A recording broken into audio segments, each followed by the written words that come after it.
পাশায় একেবারে পাশায় হোগা বরিশাল্লারা কয়, ওইখানে যদি একটা বড় ফোড়া চেয়ারেও বসতে পারে না, কঠিন অবস্থা। বাংলাদেশ হইছে এখন এই সব কিছুর উপরে, গোয়ার উপরে একটা বিস্ফোরণ। এই বিস্ফোরণটাকে ডক্টর মোহাম্মদ ইউনূস পড়বি তো পর। মোদির ক্যালকুলেশন ছিল হয় আওয়ামী লীগ ক্ষমতায় থাকবে নতুবা বিএনপি ক্ষমতায় থাকবে। এই আওয়ামী লীগ বা বিএনপি তাদের গালে চুপড়াচুপড়ি কইরা যত পাকিস্তানের লগে যত লস হয়েছে, টাকা পয়সার যত লস হয়েছে, বাংলাদেশ এগুলো আবার উঠাই নিয়ে আসবে। ভারতের ক্যালকুলেশন বিশ্বাস হয় না। আওয়ামী লীগরা যদি ক্ষমতায় রাখে, এই মুহূর্তে হাসিনা আজকের যদি আওয়ামী লীগ ক্ষমতায় থাকতো দর্শকবৃন্দ, আর পাকিস্তানের সাথে নাকানি চুবানি খাইতো, হাসিনা কি কইতো জানেন? মোদিজি চিন্তা করেন না, আমার এইখান থেকে লোন আইন না আপনারা কয়েকশো কোটি টাকা দিয়ে দেবো, কয়েকশো হাজার ডলার, মিলিয়ন ডলার আপনারা দিয়ে দেবো, চিন্তা করেন না, মন খারাপ করেন না, খালি আমার চিফ মিনিস্টার রাখেন। আর এখন হয়েছে মোদি যেমন কইছে 400 আসন পাইয়া সরকার গঠন করবে, বিএনপির মির্জা ফখরুল, আব্বাস সবাই মিলে কইতেছে বিএনপি সরকার গঠন করবে, একেবারে নিরঙ্কুশ সংখ্যাগরিষ্ঠতা নিয়ে সরকার গঠন করবে। কিন্তু পার্লামেন্টে গেলে ওই কংগ্রেসের কথা শুনবে,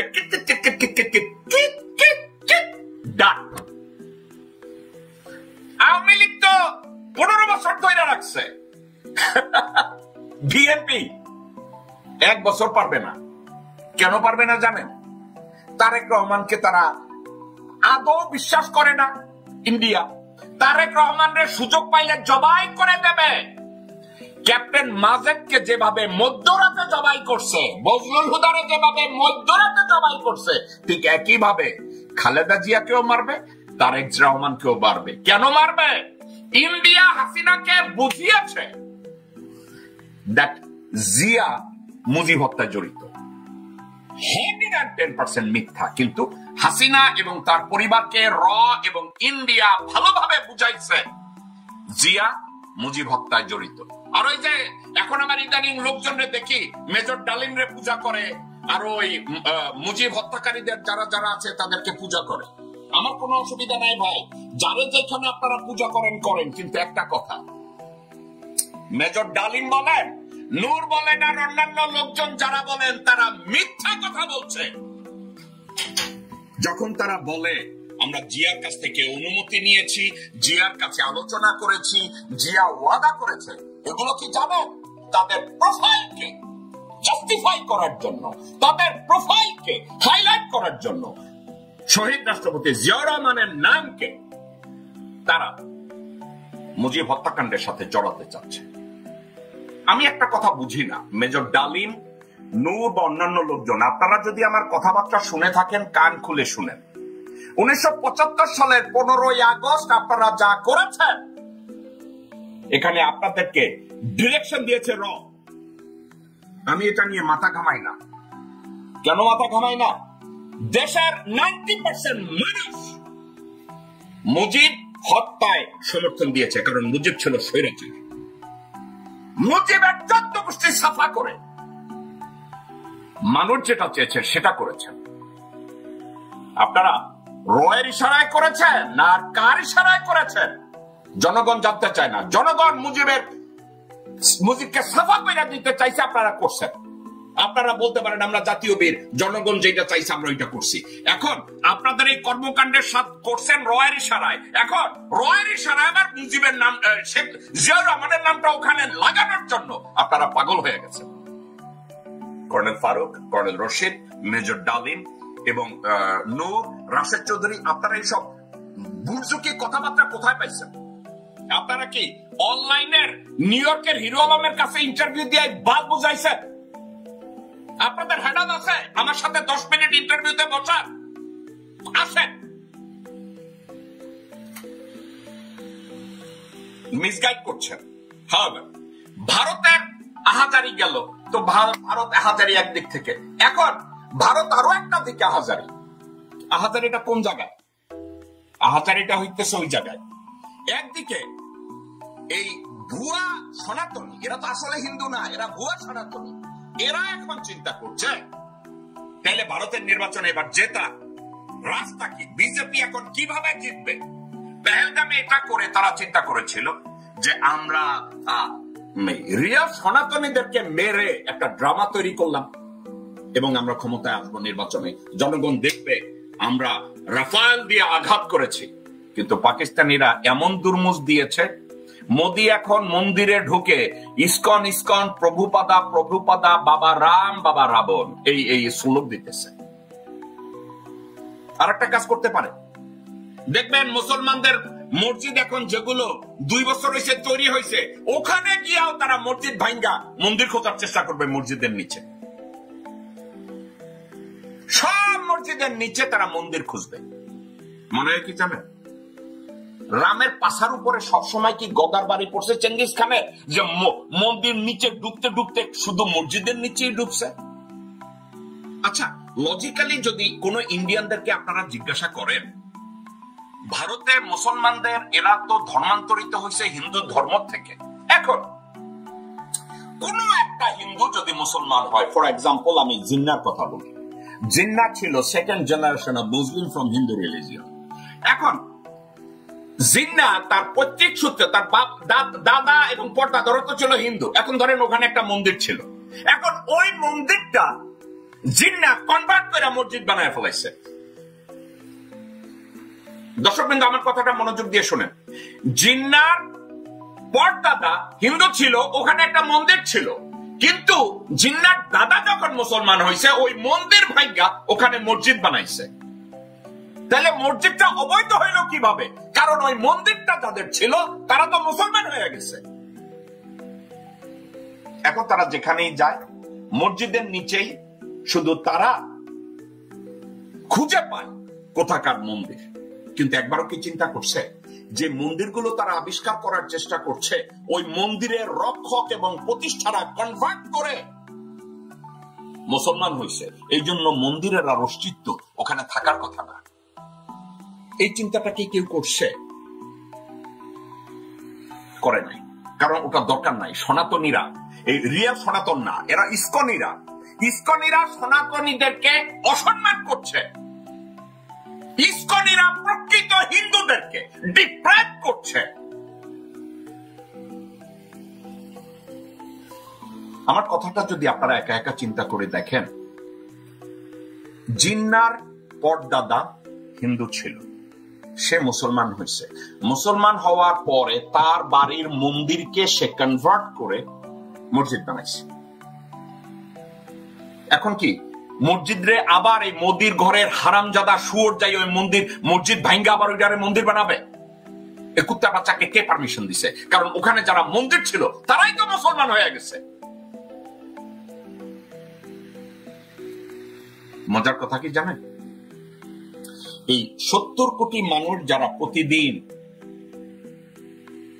অর্ধ ভুকা বিছানায় যায়, সন্তানদের মুখে খাবার তুলে দিতে পারে না, তারা অসহায় হয়ে যায়, তখন তারা এই বিজেপিকে ভোট দিতে বাধ্য হয়।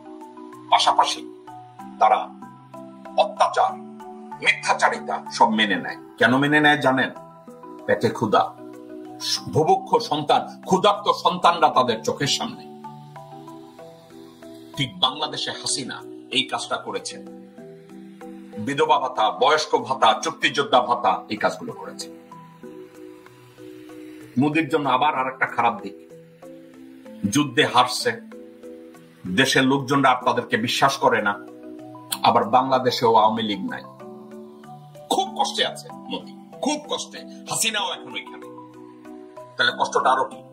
আওয়ামী লীগের কার্যক্রম, আওয়ামী লীগ দল হিসাবে তাদেরকে কিন্তু নিষিদ্ধ করে নাই, আমি গেজেট দেখলাম, সবকিছু দেখলাম, তাদেরকে নিষিদ্ধ করে নাই, তাদের কার্যক্রম নিষিদ্ধ করছে যতক্ষণ পর্যন্ত গত 17 বছরে যত পাপ, যত অন্যায়, যত খুন, যত গুম, যত দুর্নীতি যা কিছু করেছে এর বিচার হওয়ার আগ পর্যন্ত তাদের কার্যক্রম নিষিদ্ধ করেছে। নির্বাচন কমিশন তাদের নিবন্ধন স্থগিত করেছে। তাহলে ভারতের জন্য এগুলো খারাপ না? ভারত আজকের যদি পাকিস্তানের সাথে যুদ্ধ হেরেও যেত এবং বাংলাদেশে যদি হাসিনা ক্ষমতায় থাকতো, আওয়ামী লীগ ক্ষমতায় থাকতো, মোদীকে দেখতে বাংলাদেশে ভিজিট করতে আসতো। ভারতের সেনাবাহিনীর প্রধান দ্বিবেদী হে হে করে হাসতে হাসতে ওয়াকারের কোলে বসার জন্য আসতো। ওয়াকার আমার হাতে কিমা খাইয়া পয়সা থাকতো জেনারেল দ্বিবেদীর পুটকিতে চুমা দেওয়ার জন্য। এখন এটা তয় নাই, একেবারে সমূলে ধরা খাইছে। ধরা খাওয়ার পরে তাদের অবস্থা একেবারে লেজে গুবরে। এই বছরটা ভারতের জন্য ভালো যাচ্ছে না। এর মধ্যে ডক্টর ইউনূস উনি আবার কোথা থেকে রে ভাই এই আমাদের পিতৃতুল্য, আমাদের ভালোবাসার পাত্র, শ্রদ্ধার পাত্র ডক্টর মোহাম্মদ ইউনূস কোথা থেকে নতুন নতুন বুদ্ধি বাইর করে রে ভাই। এই বুদ্ধি বাইর করার জন্য ডক্টর মোহাম্মদ ইউনূসকে ভারত যেমন বিষের মতো দেখে, বিএনপি তেমনি বিষ তো ভালো থাকে লোকের মতো দেখে। বিএনপি ডক্টর মোহাম্মদ ইউনূসকে দেখলে মনে হয় তাদের 8 মাস প্রেগনেন্ট, তাদের বমি আইসাই থাকে। প্রেগনেন্ট কিসে প্রেগনেন্ট? ওই যে ভারতে গেছে, ওখানে ইসকনিরা তাদেরকে প্রেগনেন্ট বানায় দিছে। ওই এত বড় 8 মাসের প্রেগনেন্সি নিয়ে ইউনূসকে দেখলেই মনে হয় ও বমি আসে। আমাদের পিতৃতুল্য ডক্টর মোহাম্মদ ইউনূস আবার কি করেছে জানেন? ইউনূস স্যার নেপালের ডেপুটি স্পিকার ইন্দিরা রানী বাংলাদেশে আসছে। বাংলাদেশে আইসা উনি আবার এর সাথে দেখা করছে। ইন্দিরা রানা ডক্টর মোহাম্মদ ইউনূসের সাথে দেখা করছে। দেখা করার পরে ডক্টর মোহাম্মদ ইউনূস কি করছে জানেন? ভারতের 7 রাজ্য সহ আঞ্চলিক অর্থনৈতিক কৌশলের আহ্বান প্রধান উপদেষ্টা ডক্টর মোহাম্মদ ইউনূস বাংলাদেশ, নেপাল, ভুটান এবং ভারতের 7টি উত্তর পূর্বাঞ্চলীয় রাজ্যের মধ্যে একটি সমন্বিত অর্থনৈতিক কৌশলের আহ্বান জানিয়েছেন। This is called diplomacy. This is called foreign policy. I dare BNP এই বালের 31 দফা গার্বেজের মধ্যে ফেলাইয়ে দিয়া একটা পলিসি দেখান যেটা এফেক্টিভ এবং এক্সিকিউটেবল, যাতে বাংলাদেশের এক্সিস্টেন্স এইরকম একটা পলিসি আপনি উপস্থাপন করেন। বালের 31 দফা ছিঁড়ে ফেলে দেন। আপনাদের ওই 31 দফা টয়লেট পেপারের মতো। আমি যখন পেশাব করতে যাই ওই 31 দফার কাগজ খুঁজি। ডক্টর মোহাম্মদ ইউনূসের পলিসির দিকে তাকান, শিখেন। ইন্ডিয়ান সেন্ট্রাল গভর্নমেন্টের দিকে ডক্টর মোহাম্মদ ইউনূস তাকান নাই।